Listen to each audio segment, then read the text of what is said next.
മാലദ്വീപിൽ Israel പൗരന്മാർക്ക് വിലക്കേർപ്പെടുത്തി parliament പ്രമേയം പാസാക്കി. പീപ്പിൾസ് മജ്ലിസ് എന്ന മാലദ്വീപിന്റെ പാർലമെന്റാണ് ഐക്യകണ്ഠേന ഇസ്രായേൽ പൗരന്മാർക്ക് രാജ്യത്തേക്ക് പ്രവേശിക്കുന്നത് വിലക്കേർപ്പെടുത്തിക്കൊണ്ടുള്ള ഒരു നിയമം പാസാക്കിക്കൊണ്ട് പ്രാബല്യത്തിൽ വരുത്തിയിരിക്കുന്നത്. റെഡ് ലൈൻ ഇസ്രായേലികർക്ക് നമ്മുടെ രാജ്യത്ത് നിയമമാണ് എന്നാണ് അതിൻ്റെ പരാമർശത്തിൻ്റെ ഭാഗമായിട്ട് പറയുന്നത്. അതിന് മാലദ്വീപ് പറയുന്ന കാര്യം, പലസ്തീനിൽ ഇസ്രായേൽ നടത്തുന്ന കൊടും ക്രൂരത അത് എന്നാണോ അവസാനിക്കുന്നത്, അത് അവസാനിക്കുന്ന കാലത്ത് മാത്രമേ ഇനി ഒരു ഉത്തരവുണ്ടാക്കിയ ശേഷം ആ രാജ്യത്തിലെ പൗരന്മാർക്ക് തങ്ങളുടെ രാജ്യത്തേക്ക് പ്രവേശിക്കാൻ വേണ്ടി അനുമതി നൽകൂ എന്ന തരത്തിലാണ്.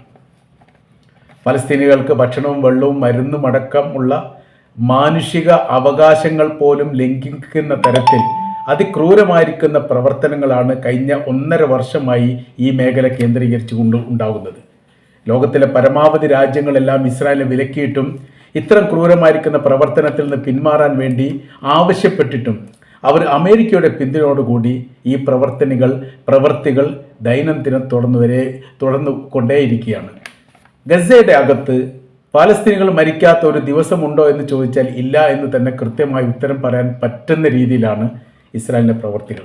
അതുകൊണ്ട് തങ്ങളുടെ രാജ്യത്തേക്ക് അത്തരം ക്രിമിനൽസുകളെ വരുന്നത് തടയുക എന്നുള്ളത് അനിവാര്യമായിരിക്കുന്ന കാര്യമാണ്. അതിനാൽ പുതിയൊരു ഉത്തരവിന് വേണ്ടിയിട്ട് ഞാനിത് പ്രമേയം അവതരിപ്പിക്കുന്നു എന്ന തരത്തിലാണ് മാലദ്വീപിൻ്റെ പ്രസിഡന്റ് മുഹമ്മദ് മൊയ്സു അവരുടെ പാർലമെന്റ് ആയിരിക്കുന്ന പീപ്പിൾസ് മജ്ലിസിൽ പ്രമേയം അവതരിപ്പിക്കുന്നത്. പ്രതിരോധ മന്ത്രി ഗസൻ മഹ്മൂദും നിയമമന്ത്രി മുഹമ്മദ് അനിലും അതിന് പിന്തുണ നൽകുകയും പാർലമെന്റ് ഐക്യകണ്ഠേന ഈ പ്രമേയം പാസാക്കുകയും പിന്തുണ നൽകിക്കൊണ്ട് പാസാക്കുകയും ചെയ്തു. അതിന് തുടർച്ചയായ രീതിയിൽ രാജ്യം എന്ന മാലദ്വീപ് എന്ന് പറഞ്ഞാൽ ഏറ്റവും വലിയ ടൂറിസ്റ്റ് രാജ്യങ്ങളിൽപ്പെട്ട ഒരു രാജ്യമായിട്ടാണ് പരിഗണിക്കുന്നത്. 54% യൂറോപ്യൻ രാജ്യങ്ങളാണ് ഇവിടേക്ക് വിനോദസഞ്ചാരികളായി എത്തിക്കൊണ്ടിരിക്കുന്നത്. ഏകദേശം 34% ഏഷ്യൻ രാജ്യങ്ങളിൽ ഉള്ളവരാണ്. ഇസ്രായേൽ അടക്കമുള്ള രാജ്യങ്ങൾ ഇതിൻ്റെ ഭാഗമായിട്ട് എല്ലാ വർഷത്തിലും 10,000, 20,000 ആ രീതിയിൽ വർഷം കഴിയും തോറും എണ്ണൽ സംഖ്യ കൂടുന്ന രീതിയിലാണ് ഇസ്രായേൽ പൗരന്മാർ രാജ്യത്തേക്ക് പ്രവേശിച്ചുകൊണ്ടിരിക്കുന്നത്. അവരുടെ ഏറ്റവും നല്ല ഇഷ്ട വിനോദ മേഖലയായിട്ട് മാലദ്വീപിനെ കാണാൻ തുടങ്ങിയിട്ട് ഏകദേശം 10 വർഷത്തോളമായി.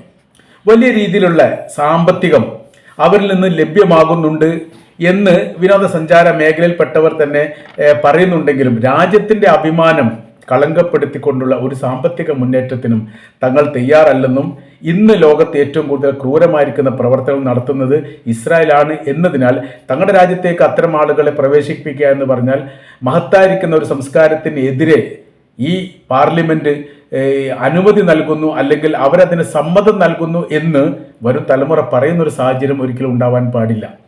അതുകൊണ്ട് കുറ്റവാളികളെ ചൂണ്ടിക്കൊണ്ട് നിങ്ങൾ കുറ്റവാളികളാണ് എന്ന് പറയുക എന്നുള്ളത് മാലദ്വീപിൻ്റെ സംസ്കാരത്തിൻ്റെ ഭാഗമാണ്, അത് ഞങ്ങൾ നിർവഹിക്കുന്നു എന്ന തരത്തിലാണ് ഈ വിഷയവുമായിട്ട് ബന്ധപ്പെട്ട് മുഹമ്മദ് മൊയ്സു തന്നെ പറഞ്ഞിരിക്കുന്നത്. അപ്പോൾ മാലദ്വീപിൻ്റെ മേഖല എന്ന് പറയുന്ന സമയത്ത് ഇവർ തമ്മിൽ നയതന്ത്ര ബന്ധവുമായിട്ട് ബന്ധപ്പെട്ട് വലിയൊരു സൗഹൃദ ചർച്ച മുമ്പേ ഇല്ലാത്തതാണ്. എന്നാൽ ഈ രാജ്യത്തേക്ക് പ്രവേശിക്കുക, വിനോദസഞ്ചാരത്തിൽ ഏർപ്പെടുക എന്നുള്ളതൊക്കെ ഇവർക്ക് ഇഷ്ടമായിരിക്കുന്ന കാര്യമായിട്ട് തന്നെ വിലയിരുത്തുന്നു. ഈ യുദ്ധം ഒക്ടോബർ 7 ഹമാസ് ആക്രമണത്തോടനുബന്ധിച്ച് തന്നെ മാലദ്വീപിൻ്റെ പ്രധാനമന്ത്രി മുഹമ്മദ് മൊയ്സു ഇസ്രായേൽ പ്രധാനമന്ത്രിയുമായിട്ട് നേരിട്ട് സംഭാഷണം നടത്തിയ വിവരം ഇതിനോടനുബന്ധിച്ച് തന്നെ പുറത്തു വന്നതാണ്.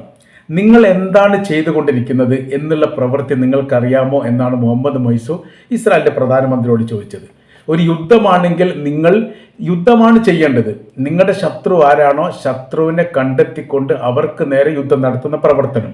അതിനൊരുപാട് ഉദാഹരണങ്ങൾ പറഞ്ഞിട്ട്, ഒന്ന്, റഷ്യയും ഉക്രൈനും തമ്മിലുള്ള യുദ്ധത്തിൽ അവർ സാധാരണക്കാരെ ലക്ഷ്യം വെച്ചുകൊണ്ട് ആക്രമിക്കുന്നില്ല, കൊല്ല ചെയ്യുന്നുമില്ല.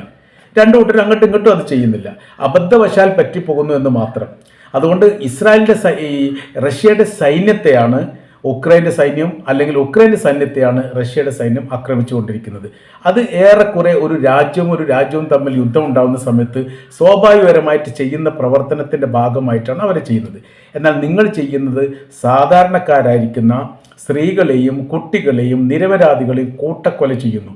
നിങ്ങൾ ആക്രമിക്കുന്ന മേഖല ഏതെന്ന് നിങ്ങൾക്ക് തിരിച്ചറിയോ? സ്കൂളുകൾ, മദ്രസകൾ, പള്ളികൾ, അഭയാർത്ഥി ക്യാമ്പുകൾ, ആളുകൾ കൂടി നിൽക്കുന്ന പ്രദേശങ്ങൾ, കൂട്ടത്തോട് കൂടിയിട്ട് വിനോദത്തിൽ ഏർപ്പെടുന്ന പ്രദേശങ്ങൾ, അത് ആദ്യ ഘട്ടത്തിൽ, പിന്നെ വിനോദ മേഖലയൊക്കെ തകർന്നുപോയി.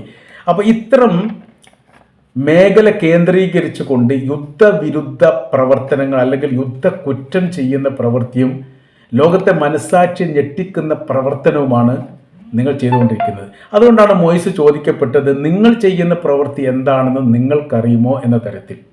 അത് ഇസ്രായേലിലെ പ്രധാനമന്ത്രി കാര്യമായിരിക്കുന്ന മറുപടി ഒന്നും പറഞ്ഞിട്ടില്ല. ഒക്ടോബർ 7 അക്രമത്തോടനുബന്ധിച്ചാണ് യുദ്ധം ആരംഭിച്ചത്, ഞങ്ങൾ തുടങ്ങിയ യുദ്ധമല്ല എന്നുള്ള കാര്യങ്ങളൊക്കെയാണ് പറഞ്ഞത്. അതിന് മോയിസ് പറഞ്ഞ മറുപടി ഇങ്ങനെയാണ്: നിങ്ങളെ ആക്രമിച്ച തരത്തിൽ നിങ്ങൾ തിരിച്ചടിക്കൂ. നിങ്ങൾ ആരാണോ ആക്രമിച്ചത് നിങ്ങൾക്കറിയാം, അവരെ കണ്ടെത്തിയിട്ട് നിങ്ങൾ അവരെ തിരിച്ചടിക്കണം, സ്വാഭാവികം. പക്ഷെ നിങ്ങൾ ചെയ്യുന്ന പ്രവർത്തനങ്ങൾ അതല്ലല്ലോ. ആ രീതിയിലുള്ള കുറച്ച് സംസാരം 1 പ്രാവശ്യമോ 2 പ്രാവശ്യമോ ഈ യുദ്ധത്തോടനുബന്ധിച്ച് ഈ മാലദ്വീപിൻ്റെ പ്രസിഡന്റ് പ്രധാനമന്ത്രിയും ഇസ്രായേലുമായിട്ട് ബന്ധപ്പെട്ടിരിക്കുന്ന വിവരം അതോടനുബന്ധിച്ച് തന്നെ ഇതിൻ്റെ ഒക്ടോബർ കഴിഞ്ഞു. അതിൻ്റെ ഒരു 6 മാസത്തിന് ശേഷം, അത് 2024 ആദ്യഘട്ടത്തിൽ എന്നും പറയുന്നുണ്ട്, ആ സമയത്ത് പുറത്തു വന്നതാണ്. അതിൻ്റെ മറ്റൊരു ഭാഗമായി നിയമമന്ത്രി മുഹമ്മദ് അനിൽ ഈ വിഷയവുമായിട്ട് ബന്ധപ്പെട്ട് അവിടുത്തെ മറ്റൊരു ക്യാബിനറ്റ് മന്ത്രിയുമായിട്ട് സംസാരിച്ച വിവരവും, ഗസാൻ മഹ്മൂദ് എന്ന് പറയുന്ന മാലദ്വീപിൻ്റെ പ്രതിരോധ മന്ത്രി സംസാരിച്ച വിവരങ്ങളൊക്കെ വന്നിരുന്നു. അപ്പോൾ അവരുമായിട്ടൊരു സൗഹൃദത്തിൽ ഏർപ്പെടുക എന്നതിൻ്റെ അർത്ഥം പരമാവധി ഫലസ്തീനികൾക്ക് സഹായം നൽകുന്ന ഒരു സാഹചര്യങ്ങൾ ഉണ്ടാക്കാൻ വേണ്ടി ഇടപെടൽ നടത്തുക എന്ന രീതിയിലൊക്കെ ബഹുഭൂരിപക്ഷം മുസ്ലിങ്ങളുള്ള മാലദ്വീപ് ഈ വിഷയത്തിൽ ഇടപെട്ടതായിരിക്കുന്ന വിവരം പുറത്തു വന്നതാണ്. എന്നാൽ ഇപ്പോഴത്തെ സാഹചര്യം എന്ന് പറയുന്നത് എല്ലാ റെഡ് ലൈനും ലംഘിച്ചിരിക്കുന്നു. ഏറ്റവും ക്രൂരമായിരിക്കുന്ന പൈശാചികമായിരിക്കുന്ന പ്രവർത്തനമാണ് ഇസ്രായേൽ ഇപ്പോൾ നടത്തിക്കൊണ്ടിരിക്കുന്നത്. അതിനെ ന്യായീകരിക്കാൻ സാധിക്കുകയില്ല. അതുകൊണ്ട് അവർ ആ പ്രവർത്തനത്തിൽ നിന്ന് പിന്മാറുന്നവരെ ആ രാജ്യവുമായിട്ട് ബന്ധമില്ല എന്ന തരത്തിലാണ്. തുർക്കി ഇതിൻ്റെ ഇടയിൽ തന്നെ ഈ വിഷയവുമായിട്ട് ബന്ധപ്പെട്ട് ഇസ്രായേലുമായിട്ടുള്ള എല്ലാ ബന്ധവും വിച്ഛേദിച്ചിരിക്കുന്ന പ്രഖ്യാപനം നടത്തിയിരുന്നു.